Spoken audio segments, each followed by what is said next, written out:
You know what? I missed the Premier Inn.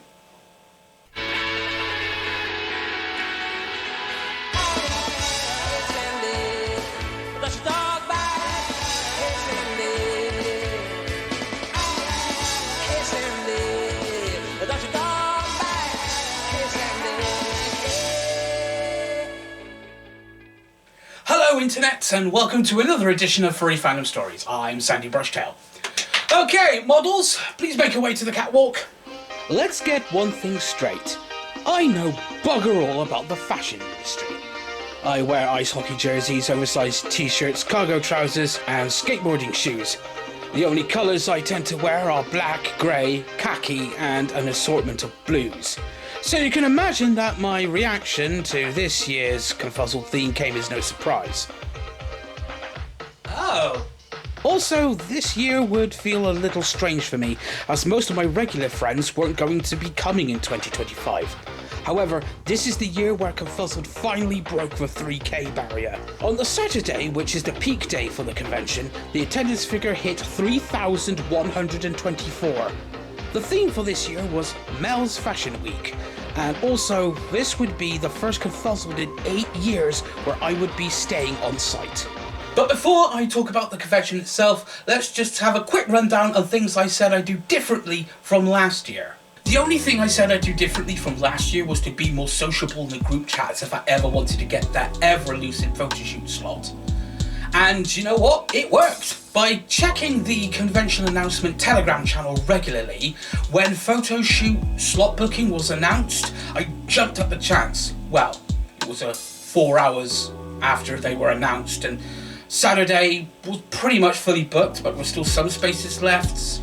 Sunday had a few spots that were booked, but Monday was practically untouched, and that was the day I went for. Yes! I booked a slot for Monday! As for my accommodation that year, I was initially unsuccessful in the room lottery, but I stayed on for the waitlist. And when some attendees had cancelled their places, I got an email from the convention saying that my name was on top of the waitlist. Huh. And I was also thinking at the time that maybe staying in a standard single room at the Birmingham Hilton Metropole would have improved over the past 8 years, but more on that later. This video was brought to you by absolutely bloody no one. If you've liked what you've seen so far and want to see more, click this. Also, smash that. Also, second channel. So, ConFuzzled 2025, how did this one pan out? Just like I did in previous years, I took a mid-morning train down to Birmingham. When I got to the NEC, I wasn't really in any kind of rush, so I went to Londis to get myself a monster, and I was just relaxing a little bit by the artificial lake between the NEC and Resort World before I made my way to the Hilton. The first place I went was registration, and I got my attendance lanyard without any hassle, but I didn't know what time my room was going to be ready. But I went into the queue for checking in for residents. Now, the last time I stayed in a standard single room at the BHM was ConFuzzled 2017, and I was hoping that maybe because of the renovations the hotel went through kind of like around the time of the pandemic, some of the rooms might have improved in quality. Or maybe they changed some things around, but unfortunately this was not the case. Same room layout, same minuscule bathroom, and just like ConFuzzled 2015, the view outside of my window was of the cooling units of the lower roof of the hotel. So, pretty much ConFuzzled 2015 vibes. And you know what, I did walk away from that convention thinking it was a pretty good experience, despite the fact that the first impressions were bad. In the sponsors package this year, just like in 2023 and 2024, you got a hardcover copy of the comic book, as well as the convention t-shirt, pin badge, keyring, a yellow wrist sweatband, what seemed to be a temporary tattoo of Mel, and a pair of sunglasses with multicoloured frames. Opening ceremony wasn't going to be until 8 PM, and this year I was not going to have a random member of the convention crew to tell me to stop filming. The gear for the main stage might have been snaking outside of the NEC side entrance of the hotel, but I did manage to get into the main stage for the opening ceremony this year. For 2025, instead of having a guest of honour and a community spotlight guest, the convention decided to have 2 community spotlight guests. And the first one was Hayu, a furry who had gained popularity by doing science content on YouTube. He then branched out from content creation to become an artist for digital avatars for VR chat, and eventually he became a game developer. But then, in 2022, Hayo was diagnosed with low kidney functions, and when on a furry VR chat, another user approached him and volunteered for the kidney transplant. After confirming that their blood types were compatible, the operation went ahead, and the whole story was turned into a documentary, The Reality of Hope, which debuted at the Sundance Film Festival.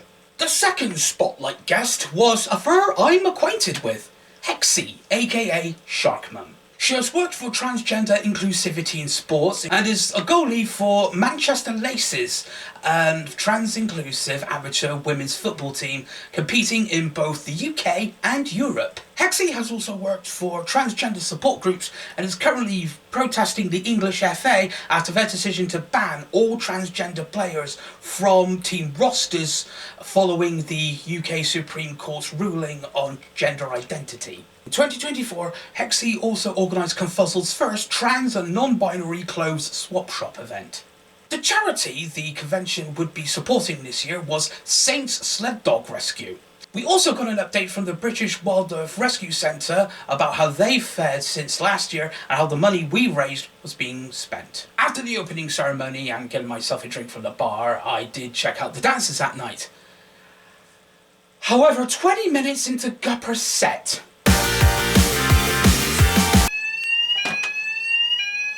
oh, for fuck's sake, not again!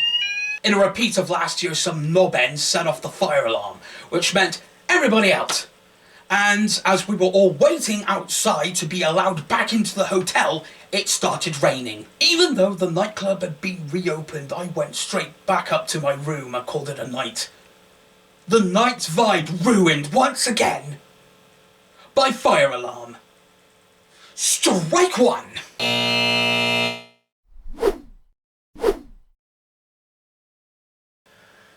God, I had forgotten how firm those Hilton beds are. Now, Saturday was going to be a busy day, as there were quite more than a few events I wanted to go to. The first event on the list was the Meet the Charity panel, where representatives of the St. Sled Dog Rescue gave a little speech about what they do as a charity, how they got started, and also had brought along a couple of their dogs. They also did a pathfinding exercise with one of their dogs and a squeaky toy, and it found out that the dog they had chosen was visually impaired. The next event on the list was the Meet the Community Guests panel, where Hayu and Hexy talked more about their experiences within the fandom, what inspired them to do what they do now, and also to take questions from attendees. Saturday was also Motorfurs Day. The Volvo estate with Norwegian police livery made a return, and other cars of interest for this year included Ellis's MG ZT with the original engine replaced with a Ford Mustang V8, a Buick Regal with hydraulic suspension modification. There were 2 Nissan Skyline GTRs, one R34 type and one R33 type.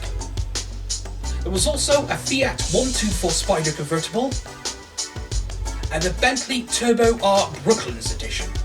At around 2 o'clock that afternoon, I went to the second stage area to attend a metagame event, believe it or not. To help score points for whichever team you were placed on, a short film was produced. This short film was called Mel, A Crime of Fashion. A murder had taken place at a small fashion show, and it was up to Mel and her friends to help solve the mystery. There was an intermission where questions were asked to help gain additional points, with tokens inside a safe that was placed on stage. I did try to get involved by answering the questions, but Some attendees were quicker on the draw with the buzzers than I was. If you asked me to describe this event, I would say basically it's a cross between Cluedo, Scooby-Doo, and that observation round from the Krypton Factor. When Crime of Fashion had ended, I went outside to the food stalls to get myself something to eat. Seeing as no Shadow Raccoon meant no Price is Right, the next event for Saturday would be an adaptation of the game show Strike It Lucky, presented by Rio Flint. For those who aren't familiar with the premise, Strike It Lucky was a game show that was shown on ITV in the early to mid-1990s.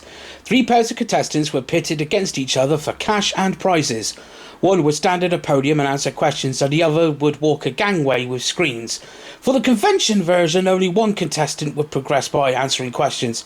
The prizes were pretty much on par with Price is Right. I actually did enjoy Strike It Lucky, and it wouldn't be the only event that Rio Flint would be presenting, but more on that later. After Strike It Lucky, I went back up to my room to drop off my tripod, and the next event on the list for Saturday was the Doctor Who fans meetup. The meet itself went okay. Mel turned up to take pictures of attendees in front of a cardboard cutout of the TARDIS, and there was Doctor Who graphic novels and fan art on display.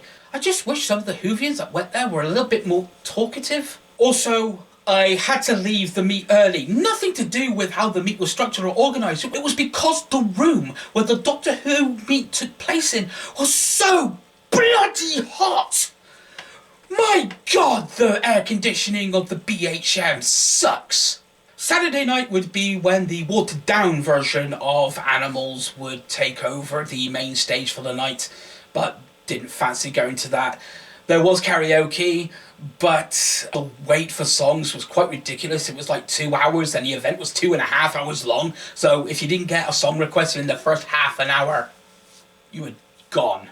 So the final event for Saturday would be a panel for tips on fursuit photography. And I ended that night with drinks from the bar and actually taking some photos myself before turning in for the night.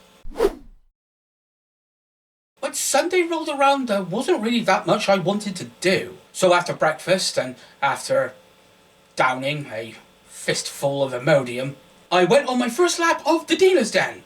And without further ado, Dealer's Den, my swag!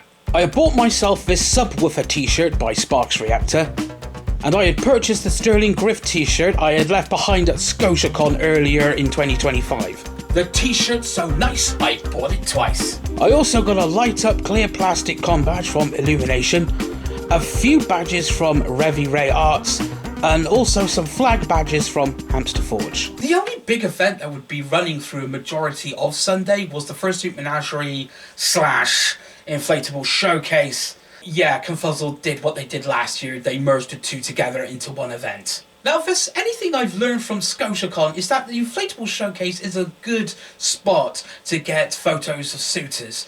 And after about an hour of snapping photos and actually getting mistaken for one of the convention's photography staff, I was really starting to enjoy myself. Then after an hour of taking photos, I went to get into fursuit myself and went into the Inflatable Showcase and hell, just let loose. I was even fooling about on the inflatables. A couple of attendees wanted to take my picture. I got hugs off another, and another attendee asked if I could record a short video message for his younger brother. In all seriousness though, I think that the convention should now just drop the whole Fursuit Menagerie and just call it the Inflatable Showcase from here on in. The original Fursuit Menagerie was structured and planned. The Inflatable Showcase, that's more spontaneous. Just call this the Inflatable Showcase from here on in. After putting my fursuit up on the drying rack, I went outside to get myself something to eat, a couple of drinks from the bar, and the SSDR had some tents outside, so I went to say hello to the Huskies. And that's pretty much all I did for most of Sunday afternoon and early evening. But soon it would be time for the next event, Atmosphere Live. Now, the premise for this event was to have 4 attendees play the board game Atmosphere. But instead of playing along with the DVD or VHS where it had the bloke in the really dodgy makeup and the spooky lighting, Rio Flint would be playing the gatekeeper himself. He would berate the players and make special conditions to make the game more interesting. The 4 players went around the board, collecting keys as they went, and the first player to get 6 keys opened a gate to the centre of the board, where they would have to face their fear. Now, I have never played Atmosphere before, but you know what? I like this. And Rio as the gatekeeper was very entertaining. Between you and me, who would you like to see banished? The chosen one. That is a very risky move, but so be it. Chosen one, you are banished to the black hole. After Atmosphere ended, I went upstairs to put my tripod away and I checked out the dances that night. Now, I did miss Pix's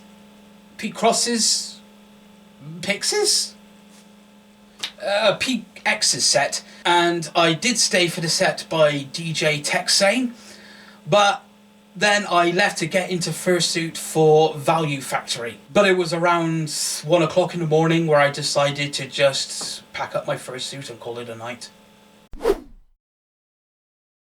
Now, on Monday morning I had hit a bit of a snag. Both of my power banks had run flat and I had forgotten to bring a USB wall socket with me. Now, my first point of call to buy a replacement was Londis in the NEC, but they were closed. Stock taking, apparently. Actually, now that I come to think about it, nearly every single place on the NEC lower concourse was closed.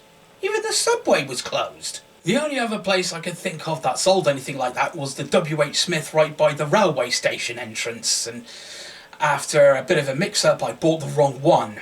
Good thing I kept the receipt. So I headed back to the BHM thinking I was screwed. That was until I had a good look at the flat-screen television in my room. Those looked like USB sockets. Turned out they were, and I could charge one of my power banks to keep me going until Wednesday. Monday was the day of my photo shoot slot, which meant I spent some considerable time brushing my suit pieces and also keeping in mind trying to get to the photographers on time. However, doing the photo shoot would mean that I would miss Fursuit Fiasco. For this photo shoot, the photographers actually worked with me to do some poses with the set dressing and props. After my photo shoot had ended, I did stay in suit for a little while longer before putting my head, sleeves and gloves on the air rack in the Fursuit Lounge to dry off. As for the rest of Sunday afternoon, there were 2 events I was interested in.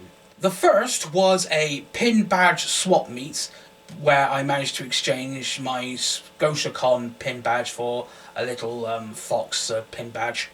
And the other event was a talk about the history of the paw pets. However, when I went to the room it was supposed to be held in, it was locked down and closed, and there was no announcement on the convention Telegram channel about which room it had been moved to. But I didn't have to wait long for the next event I wanted to attend, which was the theme park first meet and greet. Ever since my day out to Alton Towers last summer, my love for roller coasters and theme parks in particular has been reawakened. Cause with Nemesis getting a full track refit, I had to go check it out. I got a small badge for attending the meet. I showed off my pictures from the Alton Towers visit, and there was also a game of Pass the Parcel where each layer of wrapping had a little theme park souvenir placed inside of it. I really did enjoy this event, and I walked away from the theme park for his meet and greet pleasantly surprised!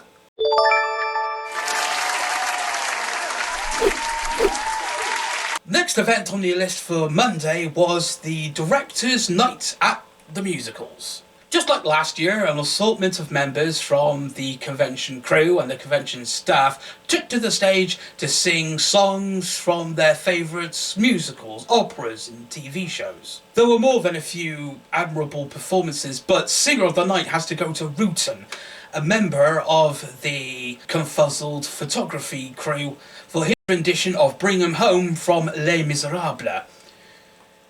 And believe me, there is a reason he got that standing ovation.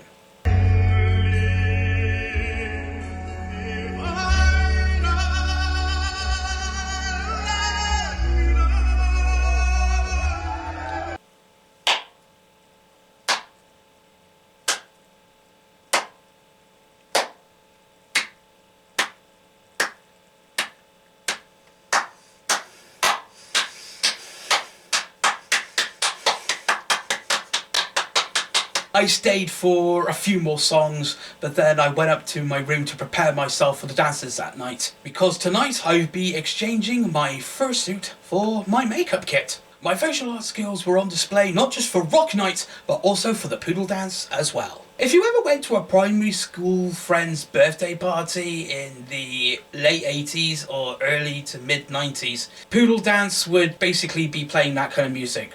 Lots and lots of cheese. But the big dance I was looking forward to was Rock Night, which was okay. The music was rocking, but there weren't that many songs that made me go, "Oh, tune!" Desperate did play a bit of Disturbed, Drowning Pool, and Slipknot. And seriously, I have not heard the song Wait and Bleed since I left college. So after leaving Rock Night a bit early, I went to the bar to get myself a drink, and after I finished my drink, I decided to call it a night. Also, I had been in those leg warmers for about 12 hours at that point. The closing ceremony wasn't going to be until about 1 PM, so after breakfast I did have some time to pack some stuff away, so it's just less for me to do on Wednesday morning. If you've been to ConFuzzled before, you know how these closing ceremonies go. Matt Lyon gives the rundown on attendee numbers, how much alcohol we drank, how much food we've eaten, especially sausages, beans, bacon and eggs. Egg. Also, we had drunk so much cola that the BHM actually ran out. The reps from the St. Sled Dog Rescue gave a little speech thanking the convention for inviting them and also thanking the attendees for their generous donations. And soon it would be the time where we would make our charity reps tear up. The total amount raised by the convention by the time of the closing ceremony had reached £40,454. Holy crap, we broke 40k again! Both Hexy and Hayu came out and thanked the convention for making them community spotlight guests, and it was time for ConFuzzled to give another goodbye, as this year the convention would be saying farewell to one of its directors. Russet first attended ConFuzzled in 2012, the first year I did. Then, the year after, he decided to volunteer, and as the years went on, he became a fully fledged member of staff, and even became a director of the convention when Matt Lyon stepped down from the position back in 2019. Russet has been co-director of the convention ever since, and he oversaw the virtual ConFuzzles that took place in 2020 and 2021 during the COVID-19 pandemic. And finally, the theme for ConFuzzled 2026 was revealed. Remember last year when I was crossing my fingers and wishing and praying and hoping for something music related? Well, my prayers had been answered, as ConFuzzled 2026 is going to be ConFuzzled the Musical! Yes! After saying my goodbyes to a couple of my friends who weren't going to be staying for the dead dog, I decided to get myself a couple of drinks from the bar. I was feeling so hyped and excited for next year's theme that in the bar area, I sat down at one of the tables with a comfy chair, just put in my earpods and listened to the entirety of Jeff Wayne's musical version of War of the Worlds. Obviously, when a sizable chunk of the attendees had already departed, the BHM was a little bit quieter, but there was still a sizable group of people hanging about. Just like last year, I wanted to go full face paint Sandy for this dead dog. However, when it started, I was kind of hanging around outside the main stage area by the doors and taking pictures of fursuiters as they came in. And when midnight rolled around, that was it. And it's here I would like to compare how the ScotiaCon dead dog ended compared to this year's ConFuzzled's. Now, I know that when the ConFuzzled dead dog ends, everybody has to get out of the main stage area so that the contractors and engineers can start tearing down the main stage infrastructure and set up and get it ready for next year. But it's just the way we were all flipping ushered out. It was like, rush, rush, rush, everybody out, go on, shoo, shoo, shoo. You don't have to go back to your room, but you can't stay here. Whereas The ScotiaCon dead dog, we were kind of like given sort of like a small reprieve of 5 or 10 minutes just to say our tearful goodbyes to everybody. And when I went back up to my room and finished uploading some photos to my socials, I broke down in tears. I had a little bit of a weep. To be perfectly honest, going into this convention, I had no idea what to expect, and with several of my regular furry friends not attending in 2025, I genuinely thought that this year was gonna suck. But I can honestly put my paws up and say, you know what? I had a better time than I did last year. My final grade for ConFuzzled 2025 is a B+. Positives. I finally booked that ever elusive photoshoot slot. Suiting interactions, like for example being asked to record video messages for people. Atmosphere Live was very entertaining, loved it. Theme park furs turned out to be the biggest pleasant surprise of the entire convention. And also, I did notice that security were on their toes this year, because there were hardly any security alerts put out by the convention. Well, there was mention of some antisocial behaviour by some local kids, but that was all by the NEC / the Moxie flipping hotel. Hey everybody, Sandy Burstell here. In spite of that comment I just made about security being on their toes, it was later revealed that Stone Main, a member of the ConFuzzled medical team, did have his car nicked from the car park. But saying that, compared to how security was handled last year, there was still improvement. Negatives. First of all, the theme seemed to turn people away. Like, I talked to several people that I would regularly attend ConFuzzled with, or regularly see at ConFuzzled, and they just went, no, we're not going to go this year. And when I asked why not, you say, well, that theme, Fashion Week, really? Secondly, the fire alarm on opening night. Yeah, great, thanks for killing that party vibe. Some events I regularly attend weren't on the schedule this year, so there was no Price is Right, no Paw Pet Show, also no Critters and Boxes. The inflatable showcase and the Fursuit Menagerie were merged into one event again. Look, if this is the way the event is going to be structured going forward, just drop the whole Fursuit Menagerie and just call it the inflatable showcase from here on out. And finally, my biggest negative about this convention was the Hilton itself. I have said this time and again on my socials, and I'm going to repeat myself here. If I ever do make it to ConFuzzled in 2026, I am not staying at the Hilton. I'm going to get my non-residential ticket, and then I will just stay at the Premier Inn. Right, yes, it was super convenient having a room in the main hotel this year, but after staying at the Hilton, again, I've just come to the conclusion that the Hilton just sucks. The single occupant rooms are still the same layout as they were all those years ago. And hell, the room I stayed in for 2018 at the Ibis budget at Birmingham International Airport was bigger. The beds are still as firm as a paving slab, the air conditioning is still woefully inadequate, and also the full English breakfast still acts as a powerful laxative. Also, this is the great big clincher, because the only means of washing yourself in a single occupant room is a shower cubicle. Now, after a long day at a convention, akin to something I went through on Saturday, the last thing I want is a shower. I need a bath. I have to have a bath. Not only does having a bath comply with the convention's one wash a day rule, but that helps relax me and also helps me sleep easier at night. I have a feeling some people are going to say, well, why don't you just upgrade to an executive room? I heard they're much better. Yes, and also more expensive. The only thing I can see myself doing differently next year, skip the room lottery, buy yourself a non-residential ticket, book that room at the Premier Inn.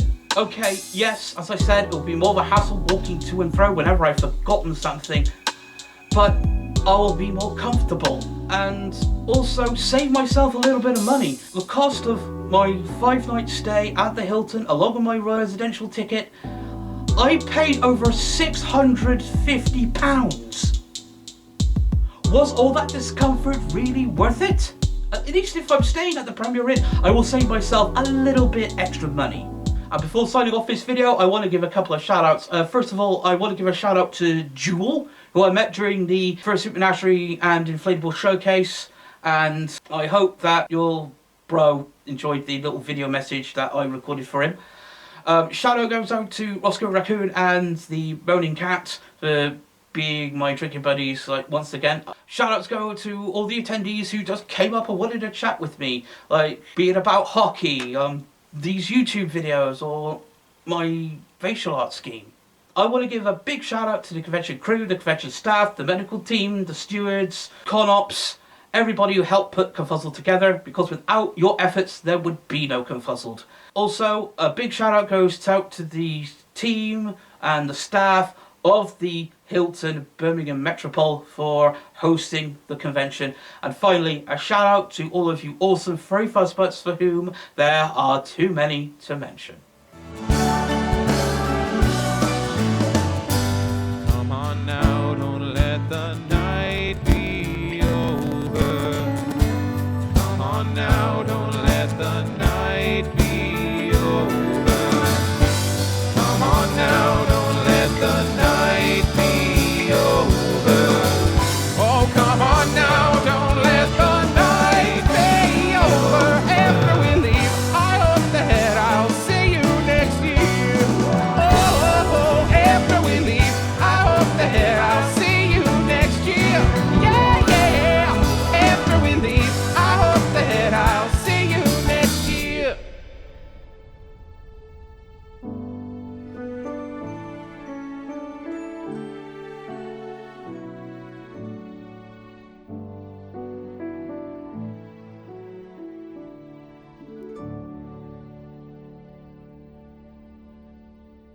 So there you go, ConFuzzled 2025 is in the books.